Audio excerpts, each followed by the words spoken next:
a wage subsidy up to 75%. Then came $9 billion to help post-secondary students, $2.5 billion for seniors, and money for farmers. $125 million National Agri-Recovery Initiative. All of it adding up to a staggering total, more than $150 billion and counting. So the question, of course, are these measures helping Canadians? Is this enough? Nim Calvez was laid off from her job as a hotel attendant, and she joins me now from Surrey, British Columbia. Good to see you, Nim. Hi, Rosemary. Thanks for having me. So you were laid off, not surprisingly, as hotels and the tourism sector closed down. What have you done to help yourself, and how has the government helped you?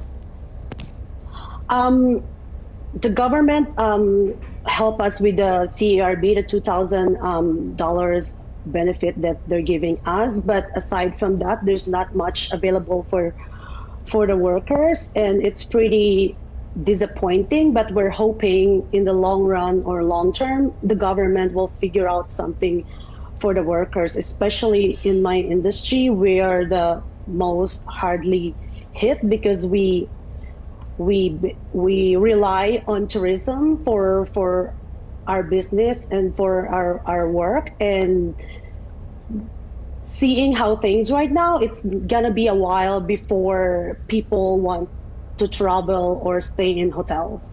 Well, and I think your issue is more complicated because the $2,000 is not just helping you, it's also helping your daughter who is in the Philippines. Is that right? Yes, so aside from myself, I'm helping a family in Philippines, and I'm sending them money mostly every month. And the living expenses in Vancouver alone is very expensive. From $2,000, my rent is almost $1,500, $500 what's left for food and groceries, and that's nothing. And I am using other resources like credit card to stay afloat. And how long do you think you can go on like that, Nim? That's not long. Like after a couple of months, and I'm not just speaking for myself, I'm speaking for my coworkers, the hotel industry, and I'm sure a lot of us, not just hospitality industry, is hit hard with this. The majority of workers are struggling, and it's very devastating for everyone to navigate in this hard times.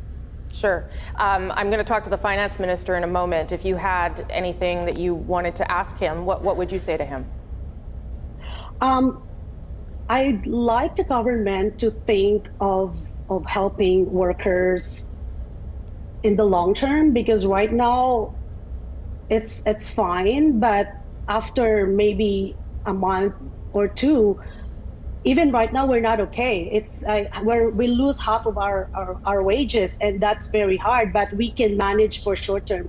Long term, we need the government to think about how are we gonna survive as an industry. As I've said, like, we rely on tourism, and it's gonna be a while before it's gonna come back. Who knows if we're gonna come back this year? We're thinking more likely it's gonna take us 18 to 24 months to recover. And losing our job, we also lose our health benefits, and our right to return to work is in jeopardy as well. So we're not just looking at financially, but we are looking with a big picture and our future. And it's very sad because a lot of us, we have put 20, 30, 40 years of our lives doing this job, and it's so devastating that we don't know what the future holds, and no one can answer it for that. Right now, we're just waiting for what's available to us, and the $2,000. I'm not speaking just for myself. I'm sure it's not enough. Okay, Nim Calvez, thank you so much. I'll put some of that to the finance minister. I wish you good health and good luck there. Thanks for speaking with us.